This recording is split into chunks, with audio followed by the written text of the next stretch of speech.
Welcome. I'm Julie Bacon, and you're listening to the Mindset Coaching for Handlers podcast, a podcast for dog handlers who are on a mission to achieve big goals. Here I share lessons, insights, personal stories, and tools you can apply during your next show, trial, or test to help you strengthen your mental game and hopefully cue more consistently. Be sure to check out the show notes where you'll find details about the episodes, plus important links, including the link to the Dogged Planner and Workbook created just for handlers on a mission. So if you're ready to improve your competitive mindset, get out of your own way, and connect with your dog like never before, then it's time to get comfy, bring an open mind, and work your mindset. Hey everyone, welcome back to the podcast. All right, this week we are tackling imposter syndrome because imposter syndrome has popped up in a few places lately with my clients and in my membership. And why not just tackle it here, okay? So what is imposter syndrome? So casually, my casual definition is that, you just feel like you don't belong. Right? Or you just feel like you have no business being in this ring, or that, someone's going to find out that you're not as good as they thought, or that you, it's kind of like a deserving or a worthiness sort of feel to it for me. And it's really common in athletes, in teaching, instructors. Maybe you're an instructor for students. I've definitely had conversations about that with my clients who are also instructors who feel like, who am I to be, teaching when I'm still working on my journey as well, right? Or who am I to be running this dog or entering these classes or doing these things, right? So it comes from an insecurity, a fear, a worthiness. There's a lot of things sort of underneath it. So we're going to talk about maybe 5 possible reasons that you feel that way. And then we're also going to talk about 5 things you can do about it, right? Because we love lists and lists are great. And they're digestible. So let's get into it. All right. So where does imposter syndrome come from? The first place it comes from, and this is one of those kind of it seems like a backhanded compliment, but it's really sometimes bites us. And that is having high standards. Right? We all have high standards. We hold ourselves to these standards. We strive for excellence. And actually, a lot of us are, recovering perfectionists, I'll say. And we have such a high standard or expectation of our own performance that we don't, on some level, some part of our brain is going that's not really possible. I don't believe that you can attain that self. And so it's in that war of that conversation in our brain that's happening. One part of you is yes, I'm going to do this. I'm going to go for it. I'm going to try to enter this. I'm going to, push myself outside my comfort zone. And then another part of our brains are sort of kind of arguing back and saying who are you to be doing that? You might fail. You aren't good enough for this. And because we know there's some part of us that actually does realize that perfection isn't really possible or isn't realistic, that we set ourselves up for this conversation because we're going for this level of perfection or level of excellence or these high standards that we have. But then another part of our brain is saying, that's not possible. So we get into this kind of vicious loop because we think that it's not possible. So then that imposter syndrome sort of kicks in, right? Our high standards, we start to think are not attainable. So then why am I even doing this? And then all the doubt creeps in. And then you start to doubt your ability to perform, even though you have a track record and experience that says, no, you can do this, or you are ready, you're prepared, you've done your homework, you deserve to be there. So high standards, that's the first way that imposter syndrome sort of weasels its way into our brains. The second is comparison. And I'm laughing. It's not in a funny way, maybe more in an uncomfortable way, because we've talked about comparison quite a bit on this podcast because it's a huge thing. It's a huge thing in sport to be comparative to your other handlers, to maybe even instructors, definitely your dogs, litter mates, people in class with you, almost like the closer you are, the more the comparisons really weigh. And when we start to compare like that, remember what we see usually on the outside is only the things people talk about, right? The outer shell. We don't really see what's going on underneath. So we don't really fully know someone's complete journey and what they might be struggling with. So a lot of times we're comparing our struggles with someone else's highlight reel, right? So it's not really even apples to apples, though we think we are, because we think that's what everybody is seeing, right? And so when we do that, just even in that like example of comparing my real life to someone else's highlight reel, you can already know where that's going to go, right? It's not a real comparison, and it's not setting me up for confidence, right? It's not setting me up to really believe in myself or, think that I'm worthy, etc., right? So that we've got to always mind ourselves when it comes to comparison. It just makes us feel inadequate. And we're really just doing that to ourselves, right? It's kind of self-torture. Okay. All right. The third thing is obvious, kind of fear of failure, right? We're going into an event, we're going into a new trial or a new place or an old trial or a familiar place, and we're just afraid to fail. We could be adding extra pressure. We could have pressure from outside sources even. We could worry about making a mistake, or we could worry about making a mistake and then suddenly we feel exposed or vulnerable. And that makes us feel like someone else is going to think we're not worthy, we're not good enough, we're not a good handler, we're incompetent, right? And that can lead to those feelings of feeling like an imposter, right? That's what that is, right? Is that imposter is like someone is like, you pull the curtain back and you see that they are not who they thought that you either thought they were or that they pretended to be. And so when we make a mistake in the ring, are we feeling like we're being exposed? Instructors feel this a lot because they feel that added pressure of, being the instructor for their students. But then when you go to a trial, everybody's on even footing. So is your instructor. Your instructor has their own dogs and challenges and all of that kind of stuff that they're going through too.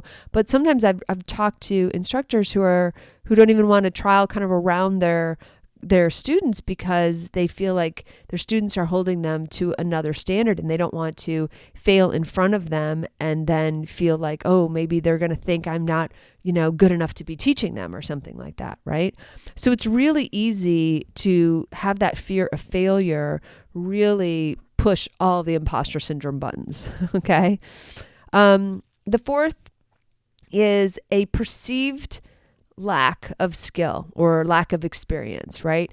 And heavy emphasis on the word perceived, because again, this is something that we are thinking about. We are thinking in our heads, and where this thought comes from, only you would know, right? But that we need X amount of experience or we need X amount of skill before we can do something, walk in the ring, trial our dog in a certain environment or a certain class or something like that. And so when we think that we have to be at certain level before we walk into the ring, that can make it extra difficult to push into that growth zone where we know that that's where we get better, right? We don't get better in our comfort zone. We get better when we push ourselves into our growth zone. And so then we start to feel like, oh, I don't have enough skill or experience or, miles or something like that to even belong here. And really what it is you're pushing yourself, and that's great. And you're pushing yourself into this new place. And no, of course you don't have all the skills, but you're not supposed to, right? When we level up, we're leveling up in order to gain those skills, in order to gain that experience. And so, you've got to have realistic expectations for yourself, because otherwise you can put yourself in a position, in a frame of mind really, where you then feel inadequate to be there, right? I remember the first time I moved up into masters, that was a big thing. I was like, wow, do I really deserve to be, playing with the big kids now, right? And, the first runs are a little rocky as they are, but then you kind of get your sea legs about you and you realize like, okay, like I deserve to be here. Or, the things we practice at home are harder than the things I'm seeing in a trial. Yes, I can do this. And it doesn't even take a cue or a pass or anything like that to start to feel it. You just got to do it. It's one of those things you just got to get into the experience of it. All right. And then finally, number 5, we'll call it like external validation, right? Where you kind of, as handlers in a competitive environment, a lot of our validation comes from external factors, cues, awards, other people, how well we do on the course. I mean, people are watching. I mean, we're usually doing this in public, right? So people can watch, people can see how we're doing. And so whether or not they come out of the ring and you get a good atta girl or whatever, or you're getting setbacks or what have you, sometimes we tie our own self-value to our accomplishments and our accomplishments with our dogs, or we tie our personal self-value to our dog's accomplishments because we think that reflects on us and who we are as humans, instead of just realizing that we're all handlers just kind of trying to figure this out. Okay. So that need for external validation, or sometimes we just want feedback, right? So sometimes external validation can also look like feedback, and that we need positive feedback, or we're longing for positive feedback because sometimes we just want to know that we're making progress. Would someone please just tell me that like I'm on the right path, after what felt like a train wreck of a run, if I could come out and someone could just say, there's a lot of good things that happened in there, right? So external validation. All right, so let's recap where imposter syndrome can come from. Having high standards, which we're probably going to continue to have high standards, but just know that can really push those buttons. Comparison, especially to peers or other dogs, things like that. We know the drill when it comes to comparison. Fear of failure, of course, like making a mistake in public, having others see our mistakes. Perceiving that we don't have enough experience or enough skills to be in the class or the situation that we are in. That's 4. And then finally 5, like external validation, either needing it, not getting enough of it, needing feedback, or just being concerned that we're not going to get it, that we're not going to be deserving of that validation. So those would be kind of the 5 places where imposter syndrome can come from. And after this really quick break, we're going to go on 5 things that we can do about it, because like we're all here for the solution, right? Quick question. Do you ever wish you had more mindset help? Well, the Q membership was created just for that reason. Every month we pick a topic, and then we have 4 lessons, which are kind of like these podcasts, that we dive deeper into. And so if you are ready for more, you're ready for more mindset work, think about joining the Q membership. Annual members get a free coaching session, but you can also choose the monthly option as well. Go to theqcoach.com to learn more. Let's get back to the episode. Okay, now that we know where it's coming from, what the heck are we going to do about it? Because imposter syndrome is not fun, okay? And it can really develop, I guess my concern when I'm coaching people is, it develops into a limiting belief, right? That any of those things that we just went through becomes a limiting belief. Because when we have thoughts on repeat, then those thoughts start to turn into a belief.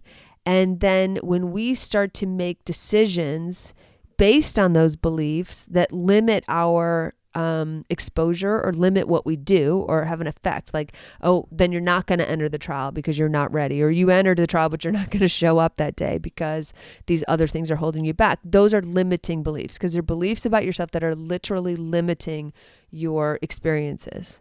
And then of course those turn into actions, right? You don't go to the trial because you're too nervous, or you don't want to fail, or what have you.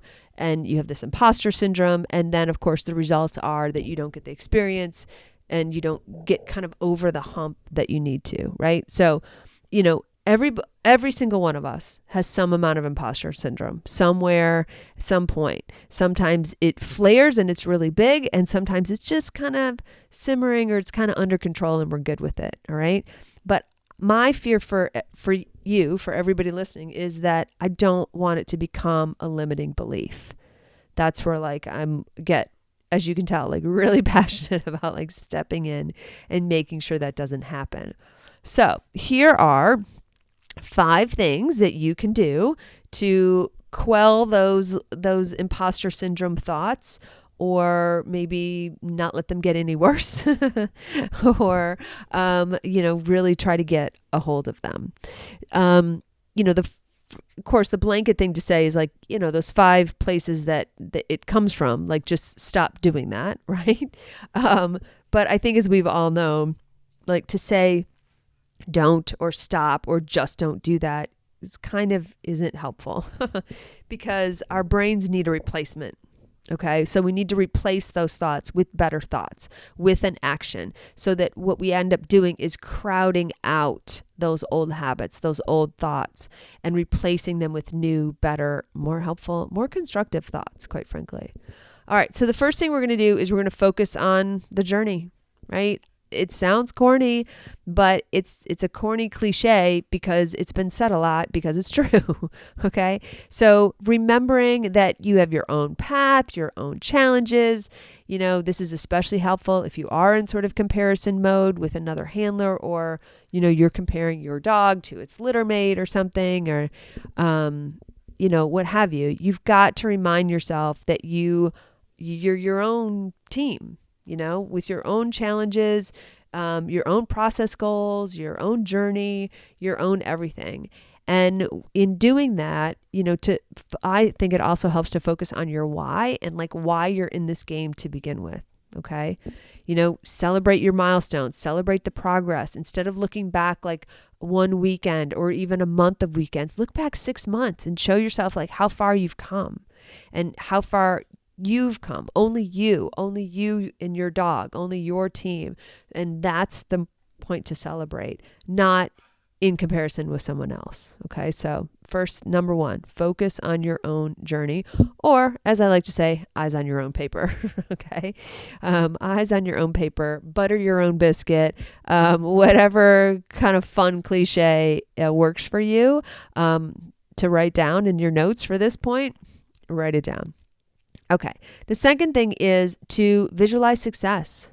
There's 2 aspects of this that I like to break down: the visualize part and the success part. Okay.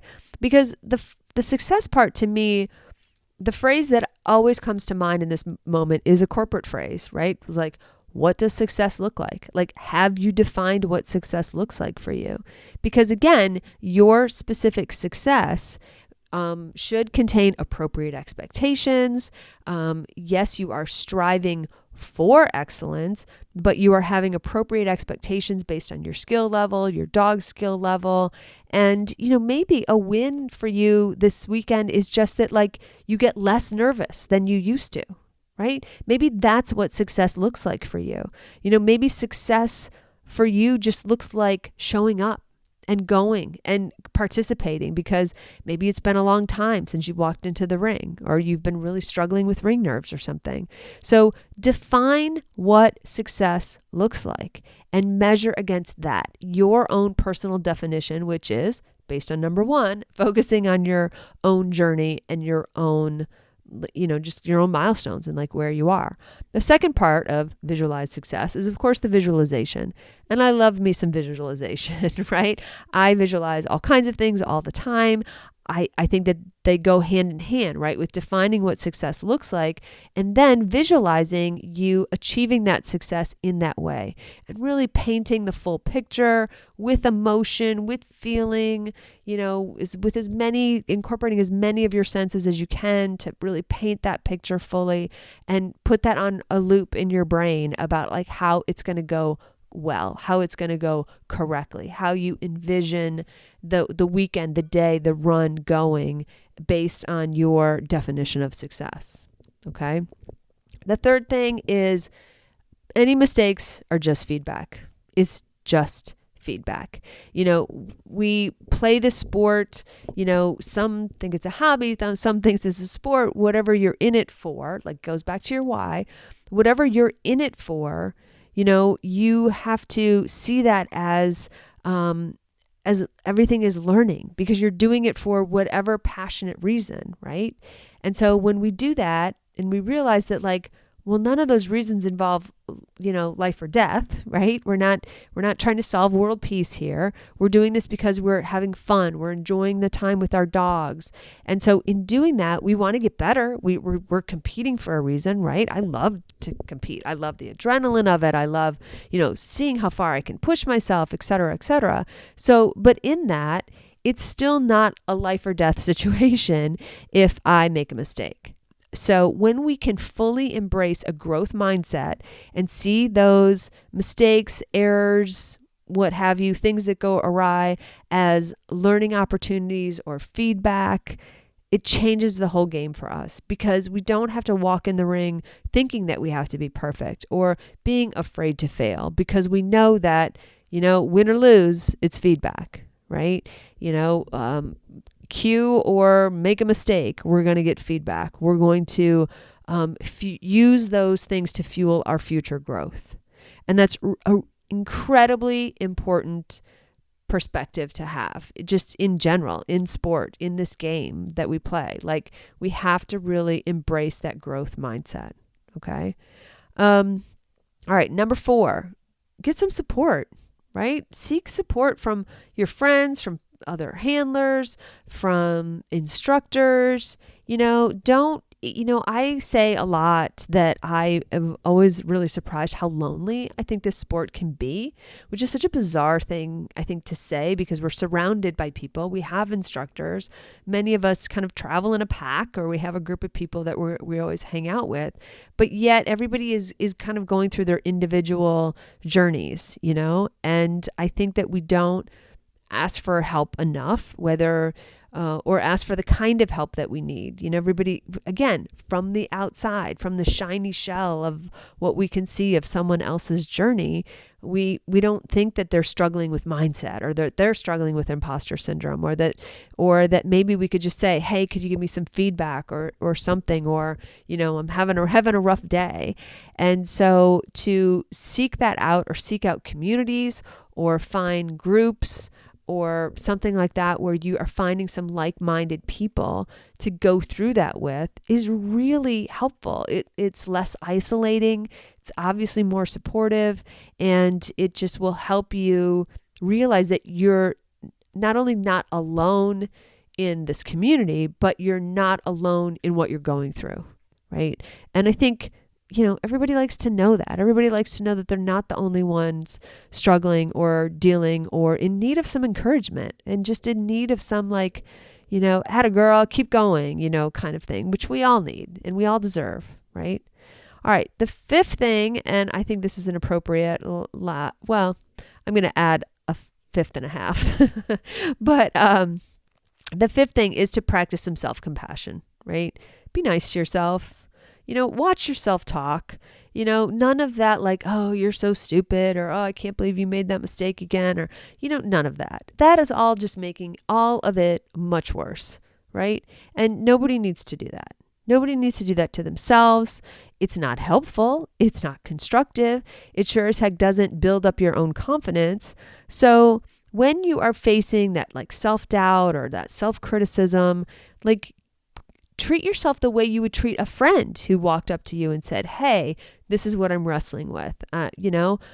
Give yourself some empathy, give yourself some understanding, acknowledge that you're trying, acknowledge that you're making progress, remember that it's okay to feel like this. And it's just kind of part of the process, or part of the journey rather. It's not a fun part of it. Okay. But all aspects of our journey are not fun. Sometimes we have to kind of go through it, and know that when you get through it, you will be stronger for it. Okay. And the quote 5th and a half I have, which is very related, I think, to self-compassion, is gratitude.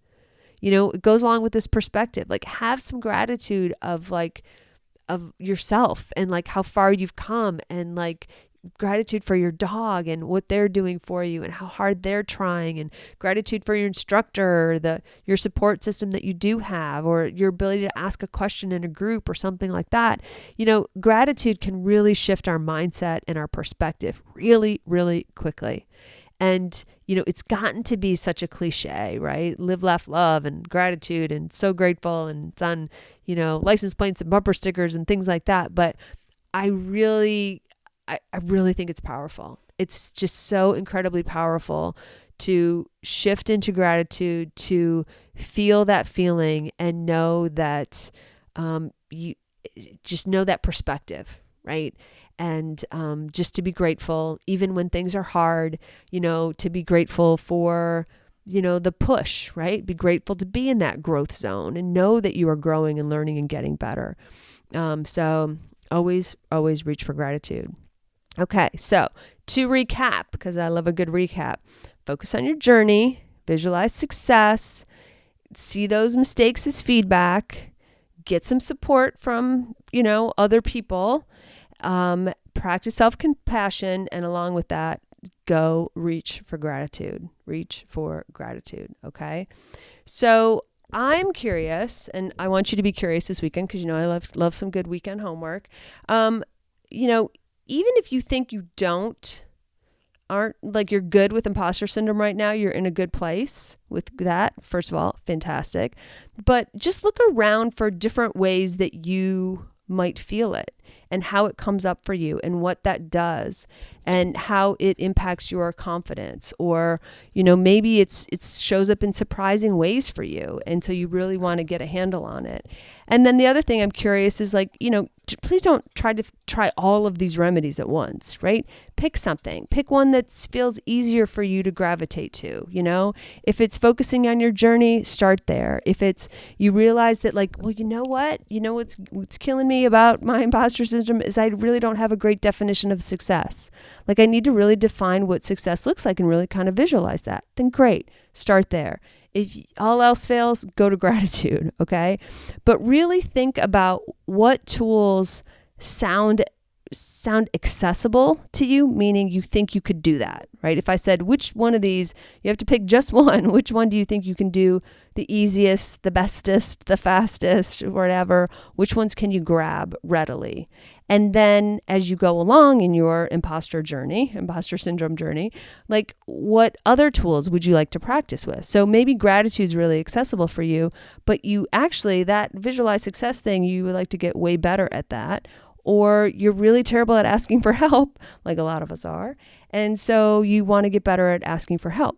Okay. So, grab a tool that feels accessible to you, but also, again, push yourself into growth, make yourself a little uncomfortable, and get good at some of these other tools, because they will really help you out. And, there will be times where you're like, you know what? Gratitude is not cutting it today. I'm having a really bad day.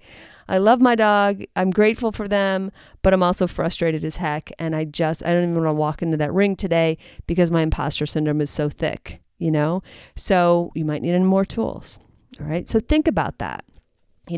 Whenever, lists are great, but sometimes they can also be overwhelming. So maybe this is a podcast that you listen again to at some point in the future, and you grab a different tool and you work with that a little bit. Okay. So play with it. Push yourself to get good at some of these mindset tools so that when you need them, when you get in those moments, because like I said, maybe your imposter syndrome's in a good place right now, but some other time it'll creep up. It creeps up on you when you're, heading into the finals or something, or heading into a big event, and you want these tools to be sharpened and ready to go. You don't want to be saying what was that thing she said? Because I need to do some mindset cramming right now, right? Which works too, by the way, but just not as well. So that's my homework for you this week. Have a think about it. See what you can incorporate into your life. And no matter what you're up to this week, I hope you have a fantastic week with your dogs.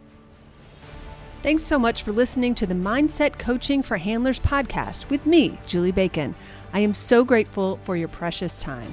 Check out my Dogged Planner, workbook, and journal available on Amazon. Just search for Dogged Planner. I also offer monthly membership that's perfect for ongoing support of your awesome goals. Check out theqcoach.com for details, or just stop by and check out all the ways you can work on your mindset. And be sure to follow me on Facebook and Instagram at theqcoach and let me know how it's going. Finally, please share, subscribe, and leave a review. This helps us podcasters tremendously. Plus, I know I get my best podcast recommendations from friends. Thanks, and have a great week with your dogs.